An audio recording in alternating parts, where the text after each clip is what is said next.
할렐루야. 우리 주위에 계신 분들과 함께 인사하십시다. 좋습니다. 감사합니다. 사랑합니다. 오늘 우리가 더운 날씨임에도 불구하고 하나님 전에 나와서 예배하는 우리 모두에게 우리 하나님께서 좋은 곳으로 또 감사한 곳으로 사랑 넘치는 곳으로 채워주시기를 간절히 바랍니다. 오늘 본문은 이스라엘의 예루살렘 교회가 겪고 있는 그 극심한 가뭄으로 인하여서 경제적 어려움을 도와줄 그런 구제 헌금을 독려하는 내용입니다. 그런데 고린도 교회에다가 지금 편지로 하는 내용인 것이죠. 근데 고린도 교회보다 훨씬 어려운 지역의 이 교회 사람들이 생면부지의 예루살렘 교회를 위하여서 구제 헌금하였다 하는 이런 내용을 이야기를 하고 있는 거예요. 근데 그 어려운 지역의 교회가 어디냐? 바로 마게도냐 지역의 교인들입니다. 그들은 환란의 많은 시련과 극심한 가난이 있었지만 넘치는 기쁨과 풍성한 연물을 드렸다. 이렇게 오늘 본문에 기록을 하고 있죠. 가뭄으로 인하여서 극심한 어려움을 겪고 있는 예루살렘 교회 성도들을 돕기 위하여서 물질을 나누는 이 이야기를 통하여서 우리 아천동교회 모든 성도 여러분들도 오늘 맥주 감사주일 1년에 딱 절반이 되는 시기이죠.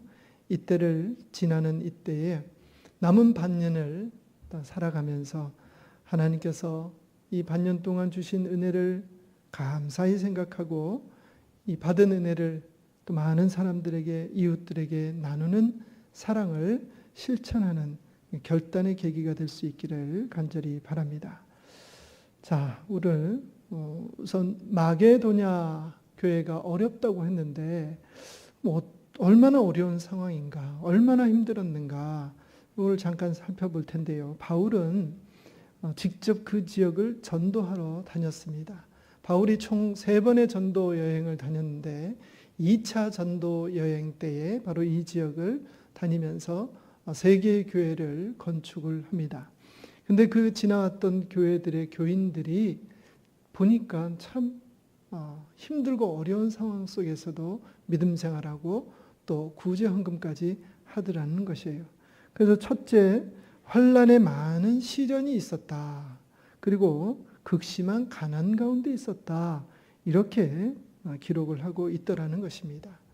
이 마게도냐라고 하는 곳은요, 그리스 북쪽에 있는, 오늘날 그리스 북쪽, 북동쪽 쪽으로 약간 이렇게 쏠려 있는 그런 발칸 반도를 중심으로 구성된 국가들이 모여 있는 곳이 바로 이 마게도냐 지역입니다. 오늘날에는 불가리아, 알바니아, 또 세르비아, 보스니아, 그리고 코소보 이런 나라들이 옹기종기 이렇게 붙어 있는 그런 지역이지요. 바울은 말씀드린 대로 2차 전도 여행을 하면서 이곳에다가 데살로니가 교회, 빌립보 교회, 그리고 베리아 교회 이렇게 설립을 합니다. 마게도냐 교회는 바로 이 일대 교회 모두를 가리키고 있는 것이죠. 당시 이곳은 마치 우리나라가 일제 36년간 겪었던 경제적 수탈과 정치적 그런 자유를 누리지 못한 억압 이런 속에서 있었던 것과 비교할 수가 있는데요. 우리는 36년간이었지만 이 마게도냐 지역은 대략 200년이 넘는 시기 동안 이런 어려움을 겪었던 나라들입니다. 그리고 아까 말씀드린 바울이 개척을 했던 빌립보나 또 데살로니가 이 지역은 특별히 광산 자원이 풍부했던 지역이라고 문헌적으로 나와 있어요. 그래서 금이나 은을 아주 모았던 부유한 상류층 사람들이나 혹은 퇴역한 로마 군인들, 또 거기에다가 상업적으로 성공한 유대인들까지 저마다의 부를 누리면서, 사실 이 마게도냐 지역이 어렵고 힘들었다고 제가 말씀드렸지만 어렵고 힘든 지역이 아니에요. 그곳에서 신앙생활하는 사람들이 어렵고 힘들다는 얘기지, 그 속에 있던 지역 자체로는 굉장히 부유한 그런 도시입니다.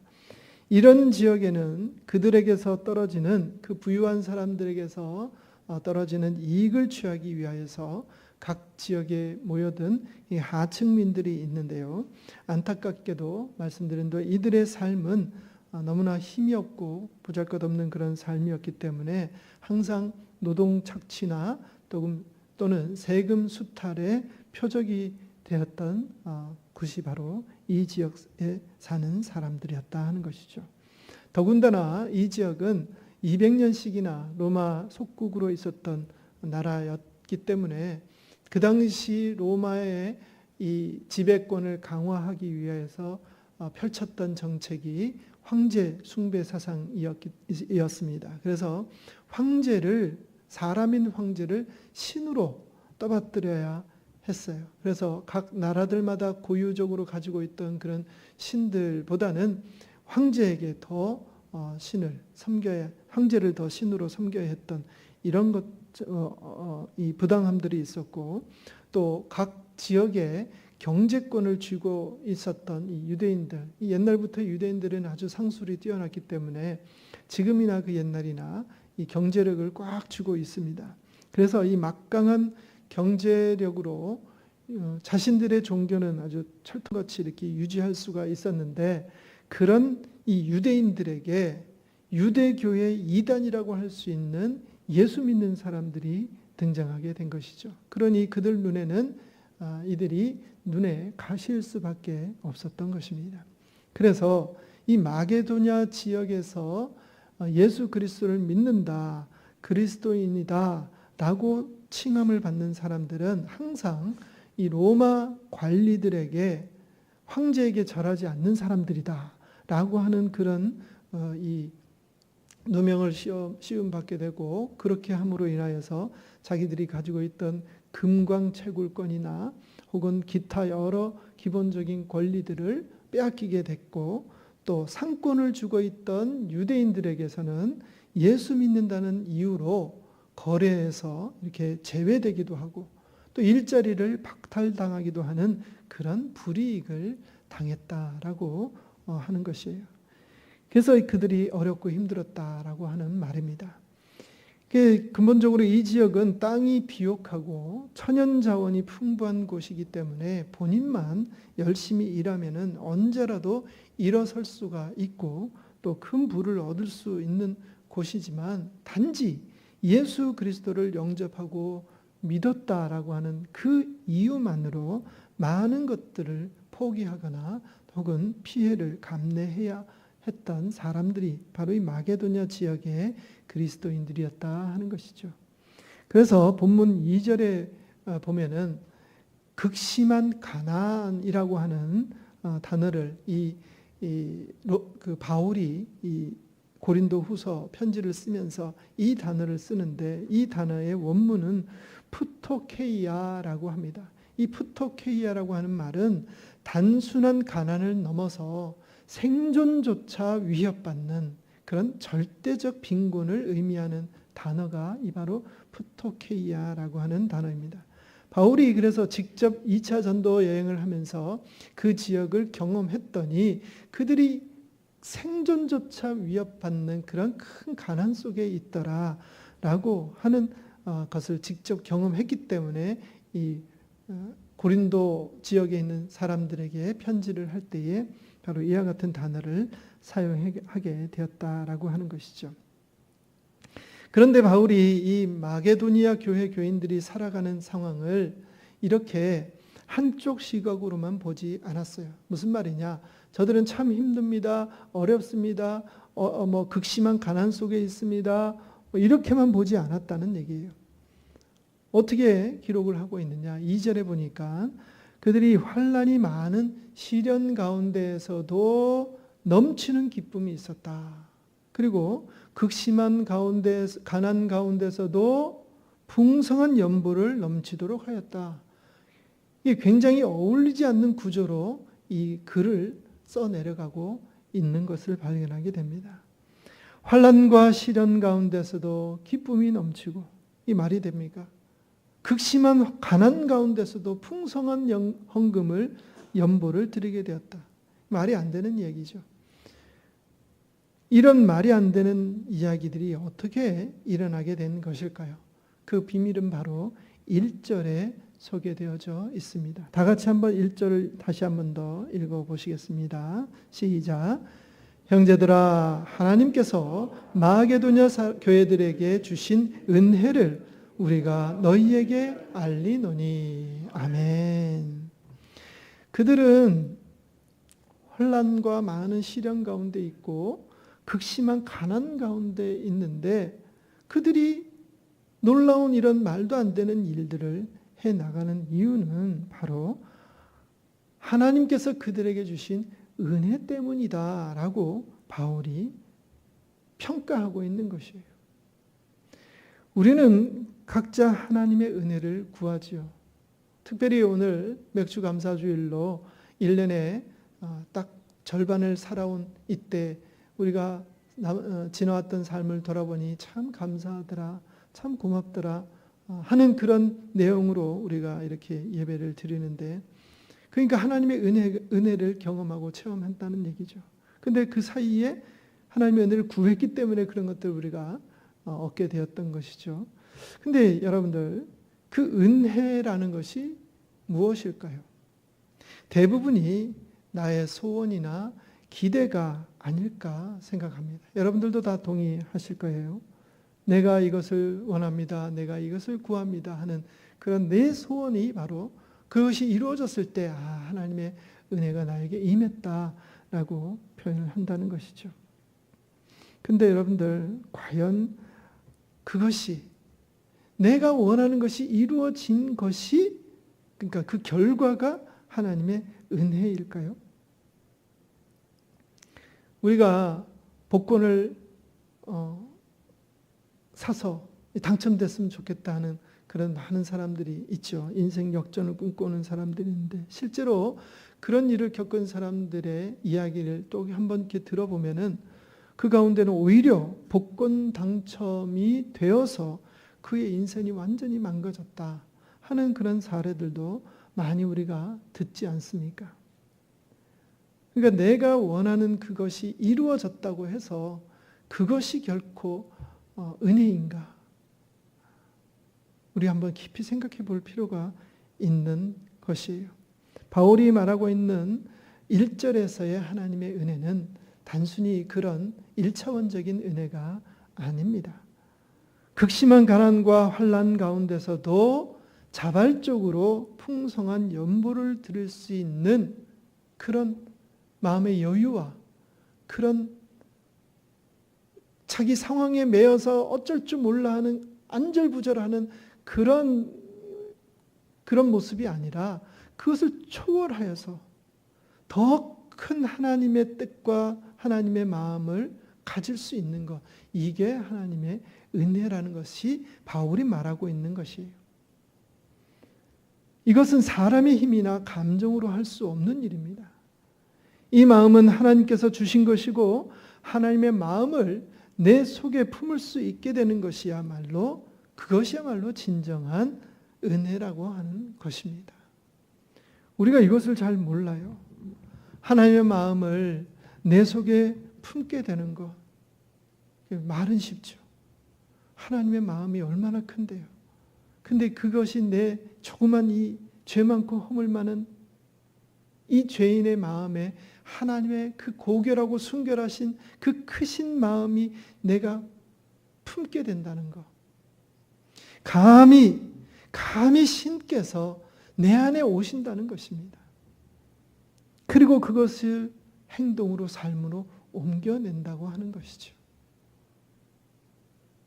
그것은 신께서 나를 사용하셔서 신의 일을 하게 하신다고 하는 그런 놀라운 일인 것이에요.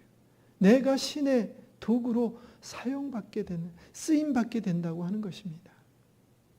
이것이야말로 참된 은혜라고 하는 것이죠.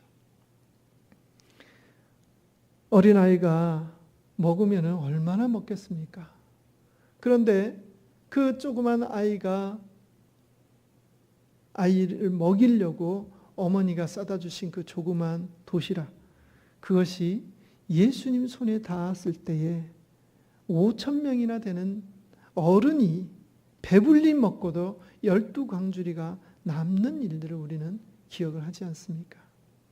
단순히 보리떡 5개와 물고기 2마리가 얼마나 많아졌느냐, 몇 명이나 먹였느냐, 그런 이 눈에 보이는 그런 손에 잡히는 그것만이 중요한 것이 아니라 하나님께서 그 어린 소년이 사리분별도 잘하지 못하는 그 어린 친구가 소중한 도시락을 선뜻 내어놓을 수 있게 된 그것이 바로 은혜인 것이라는 얘기입니다. 그 은혜가 있어야지만이 많은 사람이 먹고도 남게 된다는 것이에요. 그 마중물이, 그 처음 것이, 그 하나님의 첫 번째 마음이 있어야지만이 그 이후의 결과가 있게 된다라고 하는 것입니다. 은혜는 결과를 보고 하나님의 은혜다 라고 하는 것으로 끝나는 것이 아니라 사실은 그 시작부터가 바로 하나님의 은혜라고 하는 것이에요. 이 마게도냐 사람들이 십시일반 내었던 그 조그만 이스라엘 교회를 위하여서 드려졌던 그 예물을 가지고 바울이 이게 하나님의 은혜다, 얼마나 되겠습니까? 된다면은 어려운 가운데, 힘든 가운데 냈는데요. 그 금액이 크고 작음을 가지고 하나님의 은혜다라고 얘기했던 것이 아니라 바울은 그들이 그런 와중에서도 예루살렘 교회를 섬겨야 되겠구나, 도와야 되겠구나, 그런 마음을 가지게 되었던 그들이, 그 마음이 바로 하나님의 은혜라고 하는 것이죠. 5만 번 기도 응답을 받은 조지 뮬러 목사님은 1836년 미국 브리스톨 지역의 윌슨 스트리트에 여러 채의 집을 임대하여서 고아들을 돌보는 고아원 사역을 시작했습니다. 그러나 시간이 지나면서 고아원들이 늘어나고 점점점 또 다른 집을 임대하게 되고 또 다른 집을 임대하게 되고 이러면서 고아원 사역들이 점점 커지게 되니까 주민들이 시끄럽다, 아이들이 더럽다, 정신사납다 하는 등의 이유로 불만과 항의를 시작하게 됩니다. 결국 지역 당국과 집주인들이 압력을 가하여서 그 사역을 할 수 없게 되었어요. 하루아침에 고아들이 다시 길바닥으로 나앉게 생겼습니다. 어떻게 하나님의 일을 하는, 하나님의 놀라운 이 사역을, 사랑의 은혜를 베푸는 이 사역을 하는데 하나님께서 이런 시련을 주실 수 있습니까? 왜 힘들게 하십니까? 더 크게 하지는 못할 망정 저 사람들의 마음을 위로하고 저 사람들도 같은 마음을 품을 수 있도록 하지는 못하실 망정 왜 하나님 이 사역을 하는, 어렵게 힘들게 이 사역을 이끌고 가는 나를 힘들게 합니까? 어렵게 합니까? 이렇게 생각할 법도 한데 그에게 하나님의 은혜가 임하니까 이 일을 위해서 오히려 기도하게 만들었어요. 자그마치 1년 6개월 동안 기도를 합니다. 그래서 그 지역 근처에 있는 애쉬리 다운이라고 하는 지역에 8,400평의 규모의 땅을 1년 6개월 만에 구입하게 됩니다. 이 부지에는 익명의 헌금자들과 또 헌물들을 통하여서 구입하게 됐는데요. 이후에 총 5개 동의 대형 고아원 단지를 조성하게 되었고 최대 2,000명 이상의 고아들을 수용할 수 있게 되었습니다. 더욱 놀라운 것은 이 사역을 하면서 운영하는 데 있어서 한 푼의 빚도 지지 않았고 오직 기도와 자원하는 헌금만으로 이루어졌다는 것입니다. 물론 놀라운 결과로 인하여서 야, 이게 하나님의 은혜지요, 우리가 말을 할 수가 있지요. 하지만 그 일을 시작할 수 있도록 하는 그 마음부터가 바로 하나님의 은혜였다는 것입니다. 거기서 꺾여서 아이고 이제는 못하겠다, 이 일도 하나님께서 하지 말라는 하나님의 뜻인 모양이다, 주민들이 저렇게 반대하고 당국이 저렇게 방해를 하는데 하나님의 뜻이 더 이상 하지 말라는 것이겠다, 이런 마음이었다면 그것은 결코 하나님의 은혜가 아니었던 것이죠. 그러나 불가능한 가운데서도 기도하게 하는 것, 그것이 바로 하나님의 은혜였다고 하는 것입니다. 이 하나님의 은혜를 깨달은 사람의 삶은 세상이 알 수 없고 세상이 이해할 수 없는 넘치는 풍요를 맛보게 되는 것입니다. 1년 6개월 만에 자신의 재산이 한 푼도 없는 사람이 어떻게 그 많은 땅을 살 수가 있고 거기다 5동이나 되는 큰 건물을 지을 수가 있고 2,000명이나 되는 고아들을 빚 없이 계속해서 먹이면서 키울 수가 있겠냐 하는 것입니다. 사랑하는 하천의 교우 여러분, 그 큰 하나님의 마음을 여러분들도 품을 수 있기를 간절히 바랍니다. 하나님의 마음을 품는 은혜를 경험할 때는 세상이 헤아릴 수 없는 복을, 세상이 이해할 수 없는 넘치는 은혜를, 복을, 풍요를 경험할 수가 있게 된다는 것입니다. 그 은혜를 마음껏 누리시는 여러분들 되시기를 간절히 바랍니다.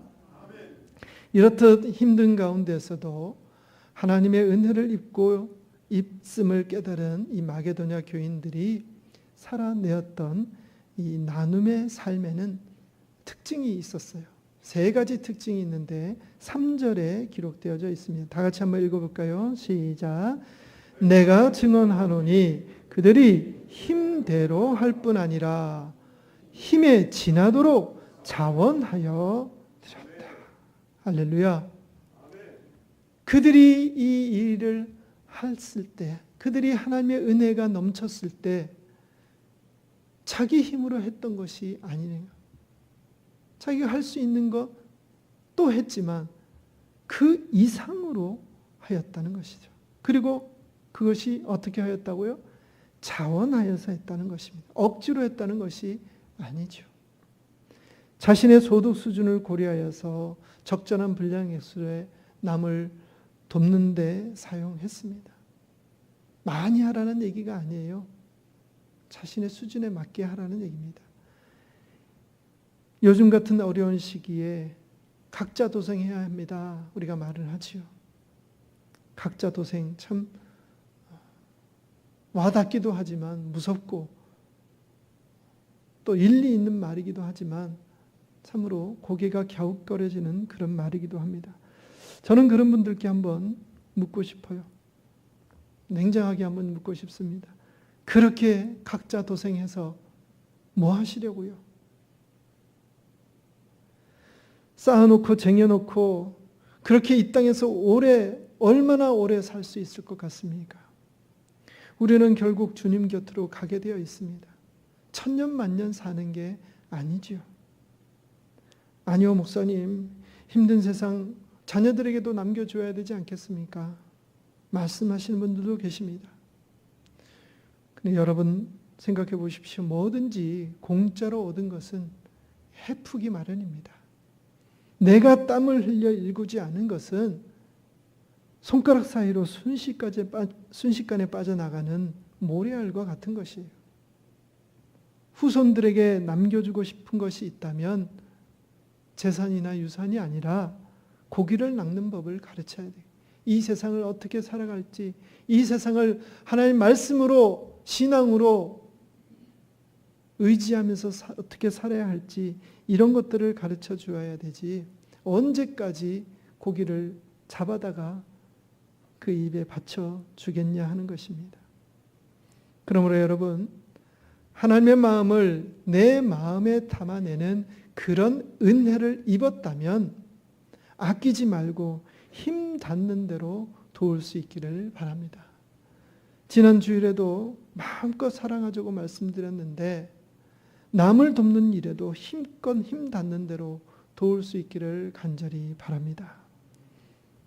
제가 오전에도 이 부분을 말씀을 드렸더니 앞에까지 조금 전까지 우리가 하나님의 마음을 품어서 그렇게 세상이 알 수 없는, 이해할 수 없는 복을 누리십시다. 그러니까 다 아멘 하셨는데 제가 조금 전에 말씀드린 것처럼 힘 닿는 대로 도웁시다. 그러니까 별로 아멘들을 안 하셔요. 예, 사람들이 다 마찬가지죠. 이렇게 쉽게 아멘할 수 있는 부분이 아닌 줄을 제가 너무나 잘 압니다. 그러기에 제가 사석에서 이런 말씀 드리는 것이 아니라 하나님의 말씀이 떨어지는 공적인 자리에서 여러분들에게 드리는 말씀인 것이에요. 여러분들, 이것은 제가 드리는 말이 아니라 하나님이 내리시는 말씀으로 믿으시기를 바랍니다. 마음껏 힘 닿는 대로 도우시되 힘에 넘치기까지도 하라는 얘기예요. 그리고 거기다 뭐 하라고요? 지금처럼 제가 도우십시오, 헌금하십시오 이런 얘기를 듣고 하는 것이 아니라 어떻게 해요? 자원해서 했다는 것입니다. 구약에서 하나님께서 이스라엘 백성에게 성막을 건축하게 하시는데 성막 건축에 필요한 재료들을 가져오라고 명령하십니다. 명령하셔요. 하나님의 명령입니다. 그런데 반드시 자원하는 마음으로 하여야 한다는 것이에요. 우리 주님은 우리를 위하여서 자원하여서 당신의 생명을 바치셨어요.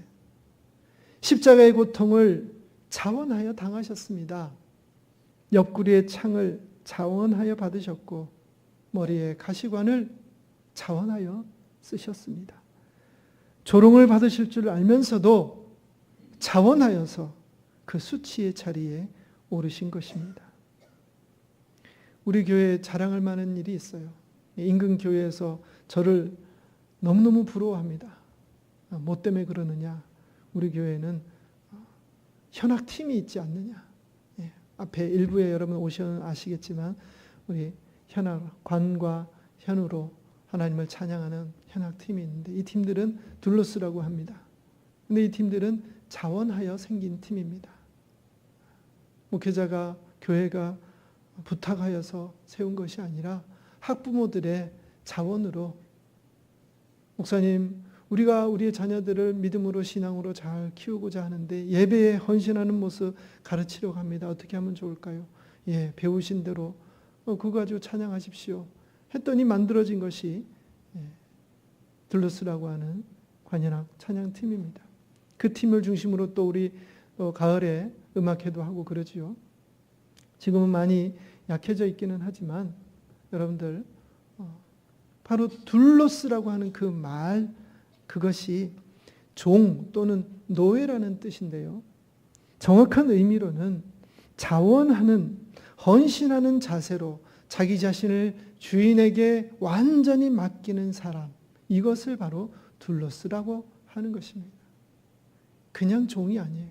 그냥 헌신하는 사람이 아니라 자원하는 마음으로, 헌신하는 마음으로 그 일을 하는 사람이라는 것입니다. 우리 곳곳에서 둘로스와 같은 마음을 품고 교회를 섬기고 일하시는 우리 모두가 될 수 있기를 간절히 바랍니다. 바울이 마게도냐 교회 교인들에게 지금 예루살렘 지역이 큰 가뭄을 맞아서 교회가 무척 어렵다는 소식을 전하자 그들은 자발적으로 예루살렘 교회를 살핀 것이에요. 막 바울이 찾아가서 헌금하십시오. 그들 힘듭니다. 어렵습니다. 아유, 좀 헌금 좀 해요. 라고 윽박지르고 부탁을 하고 그래서 받아낸 헌금이 아니라 그냥 그 소식을 전했어요. 바울도 그 소식 전하기가 힘들었습니다. 왜? 그들이 얼마나 힘든지를 지금 알고 있기 때문에. 그럼에도 불구하고 많이 드렸다는 얘기가 아니라 자기가 할 수 있는 만큼 또 힘에 넘치는 만큼 자원하여서 그 일들을 하더라는 것이에요. 그것이 바울의 눈에 비쳤고 지금 고린도 교회에다가 그와 같은 구제 헌금을 요청하고 있습니다. 고린도 교회는요, 굉장한 부자들이에요. 여기는 지금 마게도냐 지역 같지가 않아요. 거기는 예수 믿는 사람들조차도 굉장히 부한 사람들이 많아요. 거기다가 지금 물론 짧게 얼마 되지 않는 시간 동안 전도를 하였지만 그럼에도 불구하고 그들에게 이렇게 구제 헌금을 요청하는 편지를까지 쓰게 되었던 것입니다. 여러분들, 우리가 잘 알지요. 어려움이라는 것은 어려움을 겪어본 사람만이 아는 것입니다. 힘들고 어려운 일을 겪어본 사람이 다른 사람의 어려움을 아는 것이죠. 왜 하나님께서 우리에게 어려움을 주시고 고통을 주시고 힘듦을 주시는 것일까요? 다른 사람을 이해하고 또 그들을 알라라고 하시는 하나님의 그것도 은혜가 아닌가 싶습니다. 그 마음이 없다면 우리가 쉽게 선뜻 돕지 못할 것이에요. 세상의 판단과 세상의 논리로는 말이 안 됩니다. 제가 하는 말이 이해가 안 되죠. 논리에 맞지도 않습니다. 그러나 하나님께서 우리에게 은혜로 주신 시간, 생명, 물질, 재능 이런 것들을 통하여서 힘대로 할 뿐만 아니라 힘에 지나도록 자원하여서 나눌 때에 하나님은 더 놀라운 은혜로 우리에게 부어주실 줄 믿으시기를 간절히 바랍니다. 기도합니다. 은혜로우시고 자비로우신 아버지 하나님 감사합니다. 우리가 기가 막힐 웅덩이와 수렁에 빠져 있을 때에 외면치 아니하시고 우리를 지키시고 선한 길로 인도하셨는 줄 믿습니다. 그럴 때마다 불평과 불만, 좌절과 낭만 가운데 있지 않게 하시고 우리를 일으켜 세워 주시옵소서. 오히려 그 어려움들이 하나님을 높여드리는 찬양의 재료가 되어서 하늘에 계신 주님께 영광을 올려드리는 우리 모두가 되게 하여 주시옵소서. 감사드리며 예수님 이름으로 기도드리옵나이다. 아멘.